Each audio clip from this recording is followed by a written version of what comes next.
ان لوگوں میں تحمل، بردباری یہ آپ کو بہت ملے گی، صبر بڑا ملے گا ان میں. لیکن یہ سہولت سب کے لیے نہیں ہو پاتی، نہ ہر کوئی اس ڈرل میں سے گزرتا ہے. جو تعلیم یافتہ معاشرے ہیں وہاں مسلسل اسٹڈی کا عمل جاری رہتا ہے، جو ہمارے یہاں بالکل نہیں ہے. دو آدمیوں کی گاڑی کا ایکسیڈنٹ ہو جائے، ایک دوسرے سے ٹکرا جائیں، کتنا بڑا دونوں کا نقصان ہو، وہ خاموشی سے دونوں اترتے ہیں اور بڑے تحمل کے ساتھ نرمی سے ایک دوسرے سے ایکسچینج کر لیں گے اپنی انشورنس ڈیٹیلز، اور اس کے بعد اپنا اپنا راستہ لے لیں گے. کوئی جھگڑا نہیں. ہمارے یہاں اگر ایسا کوئی ہلکا سا بھی واقعہ پیش آ جائے تو ہمارے یہاں دست و گریباں ہو جاتے ہیں ہم لوگ. وجہ ان کی یہ ہے کہ گاڑیاں ٹکرا گئی ہیں، اس سے کسی کا مالی نقصان نہیں ہوا ہے. اپنے اپنے انشورنس کمپنی کو رپورٹ کر دیں گے، ان کو کرٹسی کار مل جائے گی جب تک ان کی گاڑی ریپیئر ہوتی ہے یا ریپلیس ہوتی ہے. کسی کا کچھ نہیں بگڑا تو وجہ ریموو کر دی ہے. مجھے میرے اپنے پڑوسی سے اگر شکایت ہے کہ رات 10 بجے کے بعد ان کے گھر میں اونچی آواز میں ٹیلی ویژن پلے ہوتا ہے، تو بجائے اس کے کہ میں اپنے پڑوسی سے کہوں، میں ٹیلی فون اٹھا کے پولیس کو کہہ دوں گا، پولیس فوراً آ جائے گی اور وہ وجہ دور ہو جائے گی. جھگڑے کے امکانات کو کم سے کم کر دیا جائے. ہمارے یہاں وہ نہیں ہے.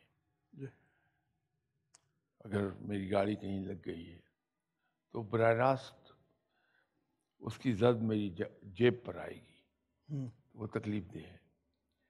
ہمارے یہاں 99.9 کیسز میں علم نہیں ہوتا، صرف معلومات ہمیں دی جا رہی ہوتی ہیں. یہ علم ہے جو آپ کے اندر تحمل اور بردباری پیدا کر دیتا ہے. آج ہمیں سب سے بڑی شکایت یہ ہے کہ ہمارے نوجوان تعلیم یافتہ پھرتے ہیں لیکن انہیں جاب نہیں ملتی. آپ کبھی ان لوگوں سے بات کیجئے جو ایمپلائمنٹ پرووائڈ کرتے ہیں، انڈسٹریلسٹ حضرات ہیں، کمرشل فیلڈ کے لوگ ہیں. آپ کو ایک کمپلینٹ وہاں بھی کامن ملے گی. جیسے جاب سیکرز میں ایک کمپلینٹ کامن ہے کہ جاب نہیں ملتی ہمیں. ان کو ایک شکایت ہوگی کہ ہمیں right man for the right job نہیں ملتا، اور جو لوگ آتے ہیں ان کی تعلیمی قابلیت معیار سے بہت نیچے ہوتی ہے. اشتہار پہ اشتہار دیتے رہتے ہیں لیکن آدمی نہیں ملتے.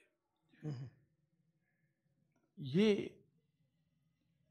فرسٹریشن کریٹ کرتی ہے، اور جہاں فرسٹریشن ہوگی وہاں لوگ شارٹ ٹیمپرڈ ہوتے چل جائیں گے، اور وہاں تحمل اور بردباری، برداشت آہستہ سے جواب دیتی جائے گی. بالکل ٹھیک ہے. شاہ صاحب یہ فرمائیے کہ تحمل جو بہت شخص دکھاتا ہے، ہمارے عام معاشرے میں اس کو کہا جاتا ہے یہ بڑا بزدل آدمی ہے، کہ یہ تو دیکھو جی ڈر گیا، اور وہ اس کو اور زیادہ اکساتا ہے. بہت سے واقعات ایسے ہیں. میں ایک صاحب کو جانتا ہوں جو ہم ان سے جیل میں ملے تھے، اور وہ بعد میں ریپینٹ کر رہے تھے. وہ کہہ لے کہ یہ ہوا کہ میں دوستوں کے ساتھ تھا اور ایک نوجوان جو ہے اس نے میری طرف دیکھا تو اس نے مجھے، سب نے کہا کہ تمہاری طرف گھور کے دیکھ رہا ہے، اور مجھے اتنا اکسایا کہ میں نے چھری اٹھا کے اس کو مار دیا کہ یہ کہیں مجھ پہ تانا نہ لگ جائے کہ میں بزدل آدمی ہوں. یہ اس سے نکلنا کیا مشکل کام ہے بہت زیادہ اس بزدلی کے اس میں سے؟ یہ معاملہ معیار کا ہے کہ ہمارے یہاں بہادری اور بزدلی کے معیار کیا ہیں.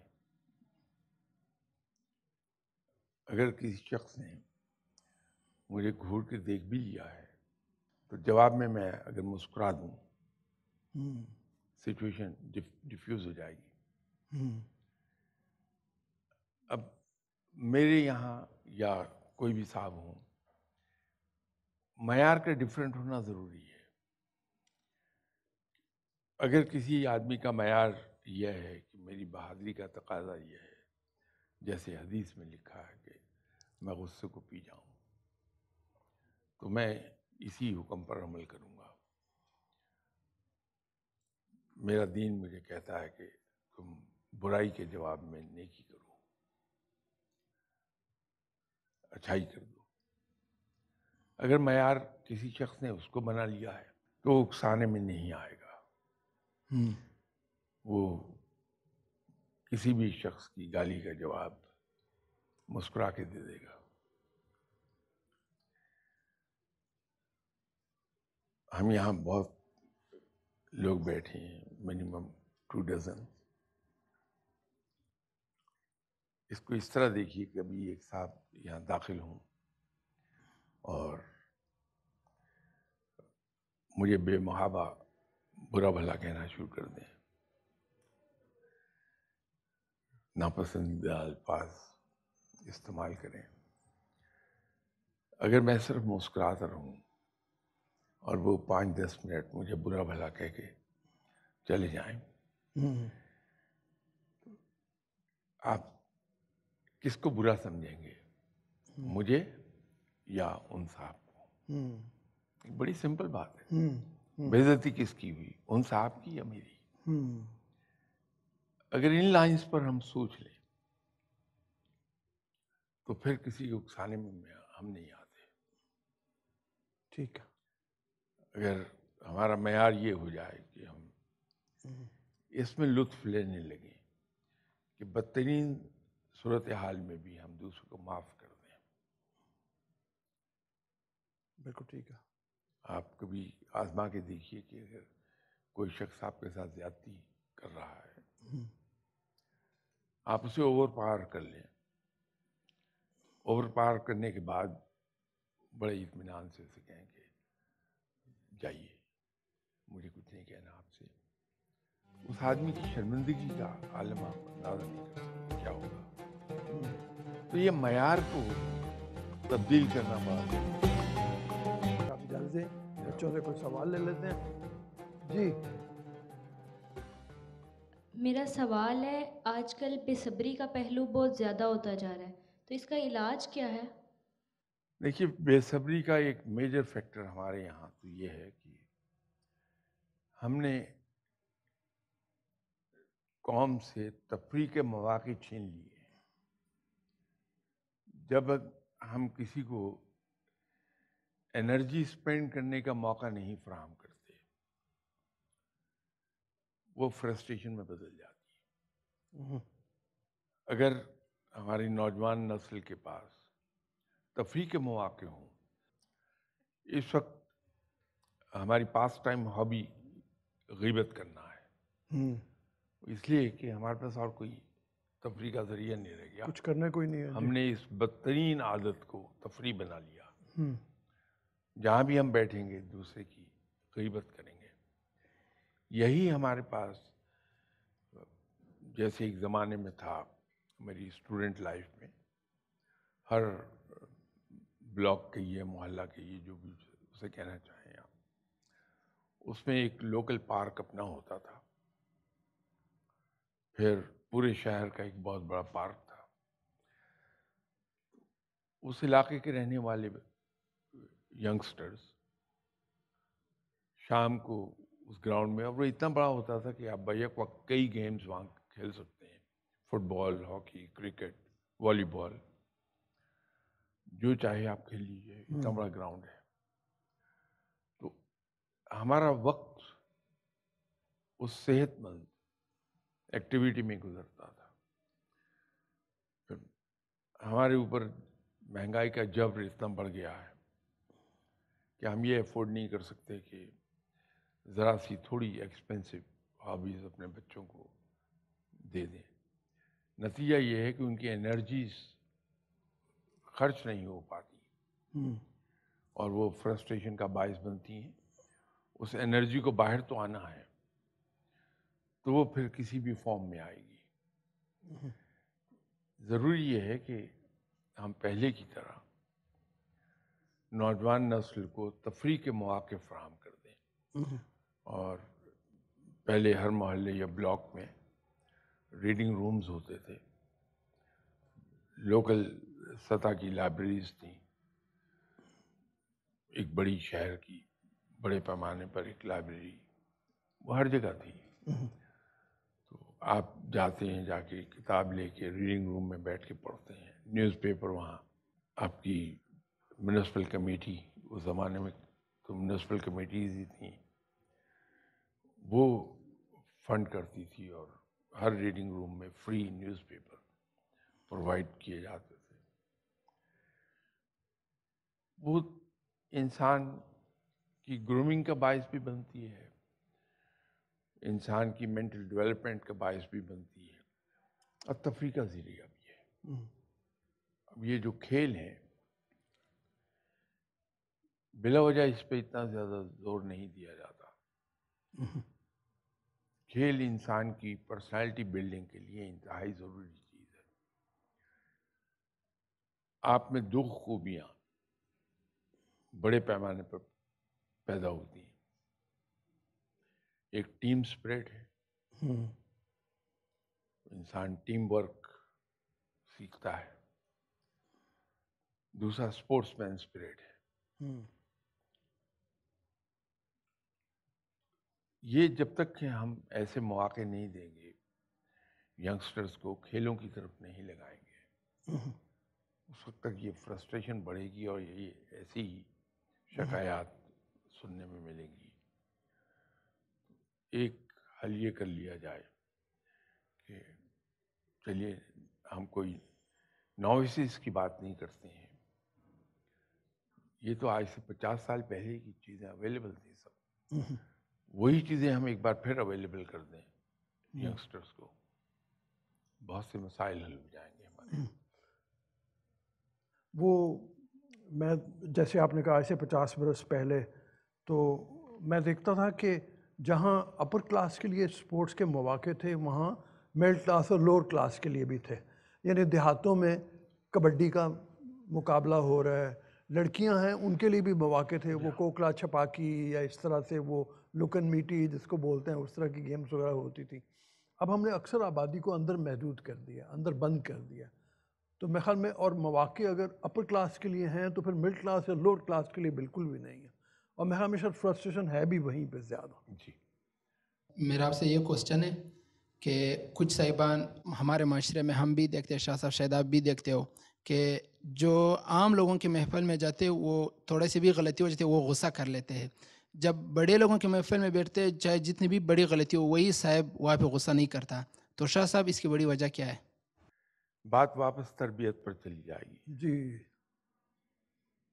ہمارے جو پٹھان کلچر ہے اور قبائلی کلچر ہے، اس میں یہ چیز بڑی نمایاں ہے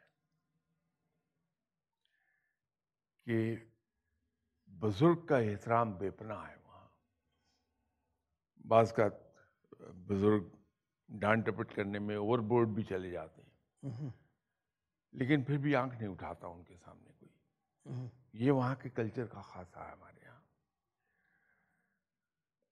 میں ایک بار ان دنوں گورنمنٹ جاب پر تھا، تو پشاور میں غالباً سیکرٹری ورکس تھے یا تھے کوئی سیکرٹری، وہاں ہم بیٹھے ہوئے تھے تو بات ہو رہی تھی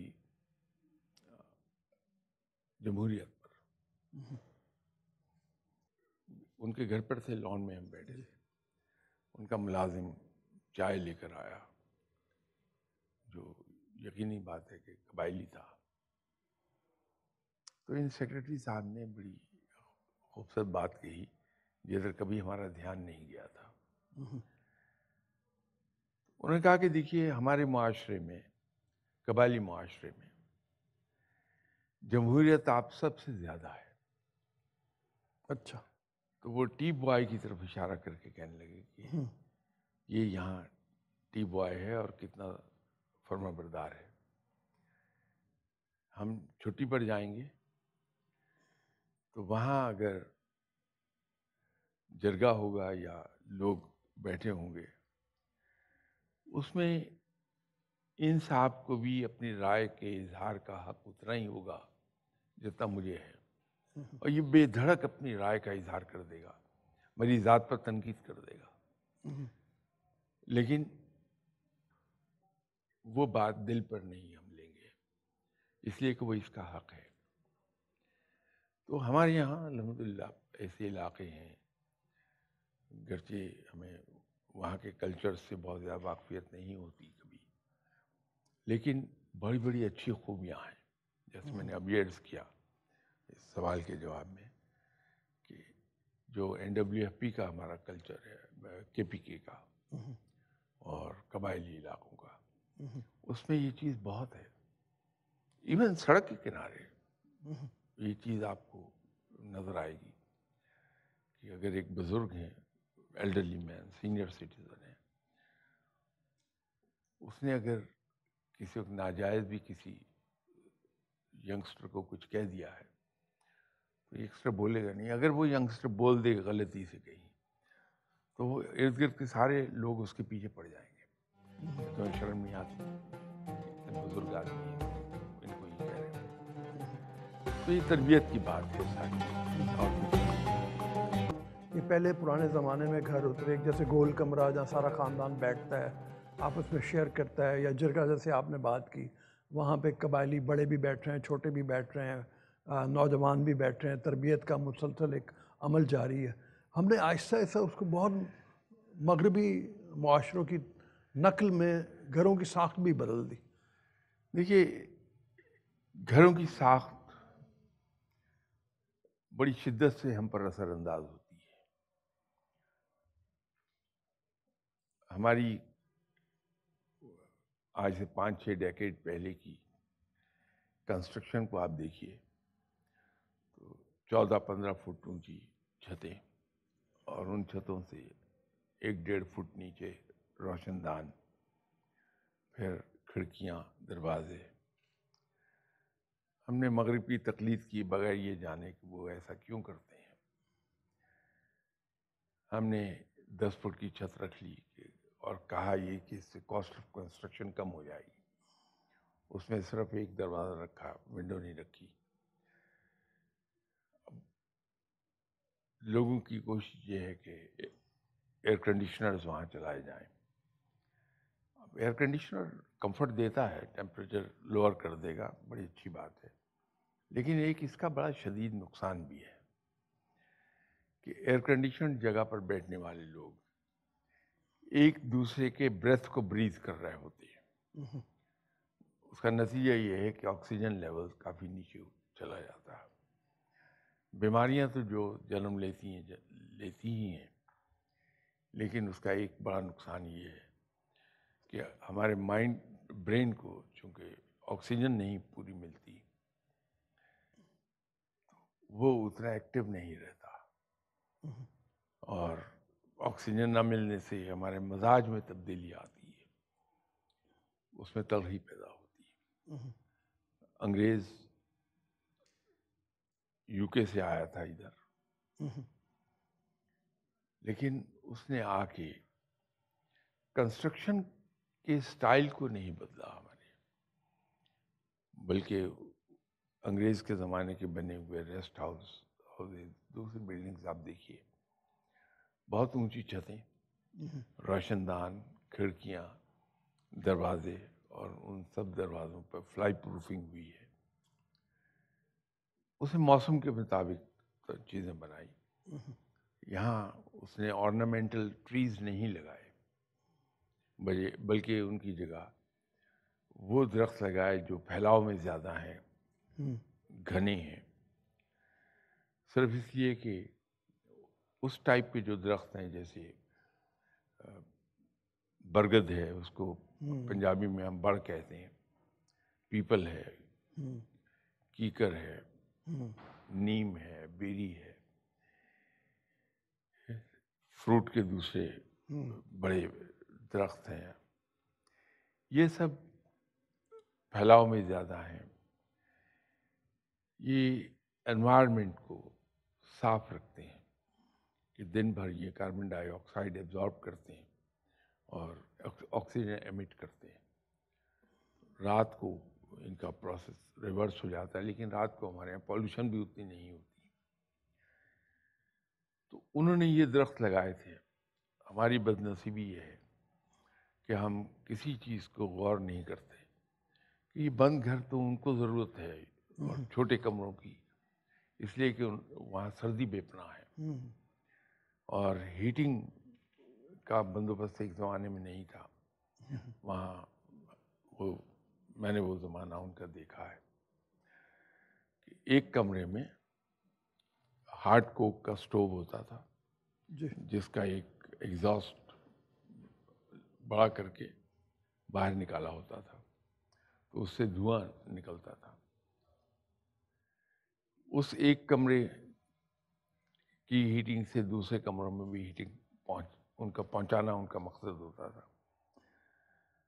چائے اس کی ونڈو کھول کے اسی کے اندر کیتلی وہ رکھ دیتے تھے، چائے بن جاتی تھی. وہ ان کی مجبوری تھی، ان کے موسم کا جبر تھا کہ وہ اس طرح رہنے پر مجبور تھے. ہم ایسے نہیں رہتے تھے، ہم نے اندھی تقلید کر لی بغیر یہ جانے کہ اس کی ریزن کیا ہے. تو ہم نے اپنے یہاں جو کنسٹرکشن کا سٹائل تھا، ڈیزائن تھا، وہ چینج کر دیا. وہ ہمارے ویدر کو سوٹ نہیں کرتا.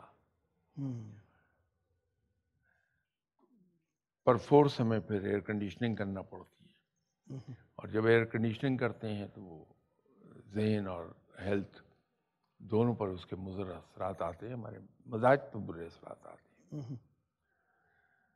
آپ کبھی نوٹ کیجئے کہ جب کبھی آپ نے موٹر سائیکل ڈرائیو کیا ہوگا جی تو ایک کمال کی چیز نوٹس کیجئے، اس کی شاید ریزن نہیں کسی نے نوٹ کی ہوگی. جب ہم بائک چلاتے ہیں تو ہمارا دل یہ چاہتا ہے کہ ہم تیز چلائیں تیز چلائیں. اس کی وجہ کیا ہے؟ جب ہم بائک چلاتے ہیں تو سامنے سے ہوا ہمیں ٹکراتی، زیادہ مقدار میں ہم انہیل کرتے ہیں، آکسیجن زیادہ جاتی. تو وہ جو کتابی زبان میں بات کروں تو اس سے ہماری طبیعت میں جولانی پیدا ہوتی ہے اور ہم اور دوڑانے کے قصے میں رہتے ہیں. جب آکسیجن انسان کو زیادہ ملتی ہے تو وہ حشاش بشاش ہوتا ہے. بہت سی چیزوں کو ویسے ہی انسٹرائڈ وہ اوور کم کر جاتا ہے. ہاں جی، کس کے پاس ہے مائک؟ آپ کے پاس ہے. سر میں آپ کی بات سے ایگری کرتی ہوں. جیسے آپ نے کہا ہے کہ تربیت کا بہت فیکٹر ہوتا ہے، لیکن آج کل کے جو ایجوکیشنل انسٹیٹیوٹس ہیں جو کہ پروموٹ کر رہے ہیں کمپٹیشن کو، بہت زیادہ کمپٹیشن پروموٹ کیا جا رہا ہے اور فیلئر کی ایکسیپٹنس نہیں سکھائی جا رہی ہمیں کہ اگر کمپٹیشن کو آپ پروموٹ کر رہے ہیں تو فیلئر کو کیسے ایکسیپٹ کرنا ہے یہ بھی سکھایا جائے. جس سے مجھے لگتا ہے کہ یہ بہت بڑا ریزن ہے کہ ہم لوگ فیلئر ایکسیپٹ نہیں کر پاتے، جس کی وجہ سے ہم لوگ ڈپریشن کی طرف جانا شروع ہو جاتے ہیں اور اگریشن کے کافی ایشوز آنا شروع ہو جاتے ہیں. میرے خیال میں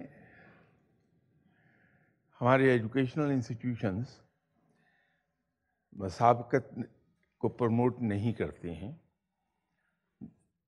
کمپٹیشن کو پروموٹ نہیں کرتے ہیں، بلکہ یہ حالات ہیں جو ہمارے اندر ایک نیگیٹو ٹائپ آف کمپٹیشن پیدا کر رہے ہیں. اور وہ یہ ہے کہ میرے مارکس دوسرے سے زیادہ آ جائے.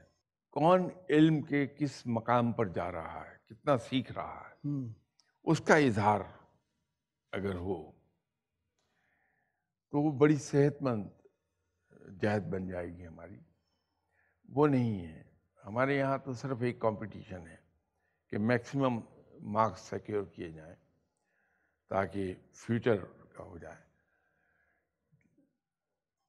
ہونا یہ چاہیے کہ ایجوکیشنل انسٹیٹیوشنس میں بجائے ہم اسٹوڈنٹس کی میموری کا ایگزامینیشن کا ہو کہ کوئی بچہ کتنا یاد کر سکتا ہے چیزوں کو، ان کی قابلیت کو ایگزامن کیا جائے کہ جو کچھ ہم نے انہیں پڑھایا وہ کتنا سیکھ سکے ہیں. اور اگر انہوں نے کچھ سیکھا ہے، یا سیکھنے سے زیادہ بہتر لفظ ہوگا کہ کیا وہ سمجھ پائے ہیں. تو جو کچھ انہوں نے سمجھا ہے کیا اس کو وہ پریکٹیکل لائف میں اپلائی کرنے کی پوزیشن میں ہیں یا نہیں ہیں. یہ اسی وقت ہوگا جب ہم ایگزامینیشن کا طریقہ چینج کر دیں گے. وہاں پہ اگر ایک فرض کر لیجیے اکنامکس کی ایک تھیوری پڑھائی ڈیمینشنگ پروفٹس، اب یہ پوچھنے کے بجائے کہ what is diminishing profits, what do you mean by that, اور یا یہ کہ ڈیفائن ڈیمینشنگ پروفٹس کسی بھی لفظ میں ہو، وہ ہم ایک کویسچن پیپر جو ہے اس کے اندر کوٹ کرتے ہیں کسی ایک انسٹیٹیوشن کو،